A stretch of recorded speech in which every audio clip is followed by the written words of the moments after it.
Hi, no funny intro for this one, really serious story. This is Shadow by Michael Morpugo. It's about um, this boy who's going to get deported by um, asylum workers. And then it's told to the boy's friend called Matt's grandfather. Matt basically asks his grandfather to talk to this boy because Matt can't get in because of his age. So the story starts with this boy called a man talking to the grandfather, and the grandfather learned the story how he got from point A to point B, how he got from Afghanistan to England, and how the Taliban took over and all the trouble they made. And this story has a lot of death, even including a young boy, probably about 3 years old. And you see how people have been suffering through in Afghanistan and um, all the stuff that went on, and probably is still going on to this day. And it's just, as you read in it, you just feel really angry that even young kids are getting deported back over there to like having survived through basically hell on earth, and to be deported back there. And it's just real. Well, the story isn't real, but it has real based facts that's going on. Yarl's Wood is mentioned as a massive deportation centre in England, and the story is practically. I'll go into the story. The story practically follows this boy and his mother getting help from this dog they find in a cave. The dog helps them get on a path.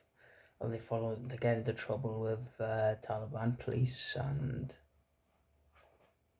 they find the way to get to a certain point where the dog really notices a bomb. Um, the bomb is pointed out by the dog. The army finds the bomb. The army says, "Oh, this is our dog who's gone missing for a while."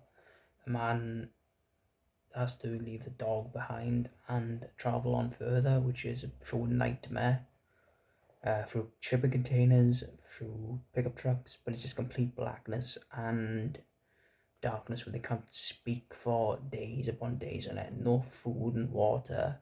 All they have is one little plate of food, one little plate of water, little bottle of water at the start, and that's it.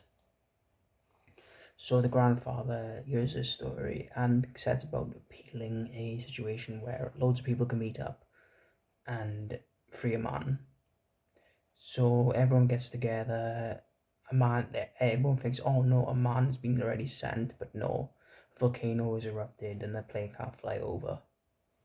So the boy comes back. The sergeant even shows up with Shadow,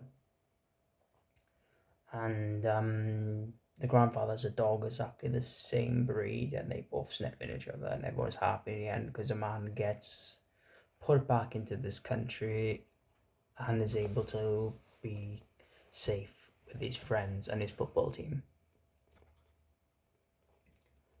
I was very shocked at the story how real it goes into, and even including on the back, it's some actual real information about the real life situation, like the war in Afghanistan, goes about Yarl's Wood, army sniffer dogs, and so on and so forth. It's just really shocking that these things happen, and it's nice to have an author go into these situations to bring more awareness, to bring more that people this happens to are real people, and this is happening in our world. It shouldn't matter whether it's in our country or another country. In my opinion, it's a pain in the ass that this happens at all on this planet. Hopefully one day we can stop war, but that's never gonna happen. It's just we gotta keep fighting, we gotta keep fighting, we gotta keep fighting for the right cause. I'm not very political minded, and I know this is a lot more serious take on like not my usual stuff, but when it comes to a story like this, I can't make a joke of it. This is real. So if this is still going on, I don't know if it is or this helped in some way. But if this is still going on, I hope the people who go through this in real life get the help and the war to end, just so they can live in their country peacefully.